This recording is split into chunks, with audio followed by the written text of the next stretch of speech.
একটা ছোড়া আছে তমলুকে দাঁড়িয়েছিল, আমাদের মাথার গেরুয়া পাগড়ি দেখে লিখেছে যে মনে হচ্ছে হিন্দি ভাষী বিধানসভা।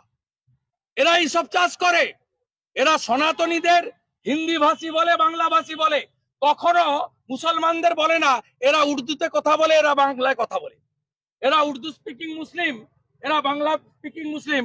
কখনো সেলিম সাহেবের মুখ থেকে, এই সায়ন ব্যানার্জিদের মুখ থেকে পাবেন না। এরা আমাদেরকে করে বিভাজন, হিন্দুদের ভাগ করো জাতপাতের নামে, ভাষার নামে, আর মাঝখান থেকে গলে বেরিয়ে যাও। আরে শুনে রাখো সিপিএম, স্বামী প্রণবানন্দ, স্বামী বিবেকানন্দ গেরুয়া পাগড়ি পরে বাংলায় হিন্দুত্ব এবং সনাতনীদের জন্য দেবদূতের ভূমিকা পালন করেছিল। গেরুয়া তিলক, গেরুয়া পাগড়ি, গেরুয়া বস্ত্র, গেরুয়া ধ্বজ, গেরুয়া রং শৌর্যের প্রতীক, বীর্যের প্রতীক, স্বাভিমানের প্রতীক, হিন্দুস্তানের প্রতীক, স্বামী বিবেকানন্দের। শুভেন্দু বাবু, আজ থেকে 5-6 বছর আগে আপনি ফেজ টুপি পরে ইফতার করতে বসতেন। 5-6 বছর পরে এখন আপনি গেরুয়া মাথায় একখানা পাগড়ি বেঁধে আপনি নিজেকে হিন্দু সম্রাট বলছেন। আসলে বিষয়টা হচ্ছে আপনারা এত গো অ্যাজ ইউ লাইক, যেমন খুশি তেমন সাজোর মতো করে ধর্মকে ব্যবহার করছেন রাজনীতির জন্য।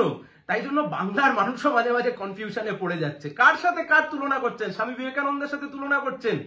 ছাগলেরও দাঁড়িয়ে আছে, বিশ্বকবি রবীন্দ্রনাথ ঠাকুরও দাঁড়িয়ে রেখেছিলেন। তার সাথে কি দুজনকে আপনি ইকুয়েট করবেন? স্বামী বিবেকানন্দ যে কথা বলেছিলেন, জীবে প্রেম করে যেইজন সেজন সেবিছে ঈশ্বর, মানেন আপনারা এই কথা? মানুষে মানুষে জাত দাঙ্গা লাগিয়ে দিচ্ছেন, মানুষে মানুষে ধর্মীয় বিভেদ সৃষ্টি করাচ্ছেন, মানুষে মানুষে ভিড়িয়ে দিচ্ছেন। রাজ্যের মুখ্যমন্ত্রী, রাজ্যের বিরোধী দলনেতা দুজনে মিলে একটা বিধানসভাকে, আইনসভাকে আপনারা ধর্মসভায় পরিণত করেছেন। যা বলেছি 100% ঠিক বলেছি। একটা গোটা হিন্দি ভাষী অঞ্চলের একটা সংস্কৃতিকে, সেই সংস্কৃতির আগ্রাসন, সেই সংস্কৃতিকে আপনারা বাংলার মধ্যে প্রবেশ করাতে চাইছেন। বাংলা, বাঙালি, বাংলার মানুষ এ কখনো মেনে নিতে পারে না। আপনারা বলছেন হিন্দু ধর্মের মধ্যে আমরা বিভাজন ঘটাচ্ছি। দেখুন তাকিয়ে গোবলয় অঞ্চলগুলোতে দলিতদের ওপর কি অত্যাচার, কি অনাচার হচ্ছে, কিভাবে দলিতদেরকে পিটিয়ে মারা হচ্ছে। আমরা করছি, আপনারা করছেন। হিন্দুত্বের রাজনীতি আর হিন্দু ধর্ম এই দুই কখনো সমান হতে পারে না।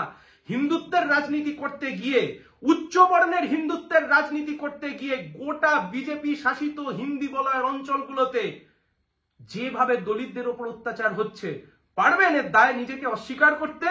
যতই আপনি চান মূল ইস্যু থেকে রাজনীতিকে ঘুরিয়ে দিতে, আপনি পারবেন না।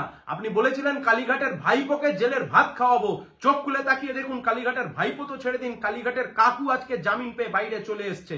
তাই জন্য আরজিকর ইস্যুর পরবর্তী সময়তে যখন এই ধর্মের রাজনীতি আস্তে আস্তে পিছনের সারিতে চলে গেছিল, ইস্যুর রাজনীতি যখন রাস্তায় এসছে, বামপন্থীরা যখন সামনে এগিয়ে এসছে, তাই জন্য রাজ্যের মুখ্যমন্ত্রী এবং রাজ্যের বিরোধী দলনেতা দুজনে মিলে আপনারা নেমেছেন এই ধর্মের তাস খেলে, ধর্মের বিভাজন করে বাংলার মানুষকে বিভক্ত করে দিতে। আর সেই জন্য আপনারা একটা গোটা বাজেট অধিবেশন নষ্ট করে, গোটা বাজেট অধিবেশনের সময়তে একটা বিধানসভাকে, একটা আইনসভাকে আপনারা একটা ধর্মসভায় পরিণত করেছে।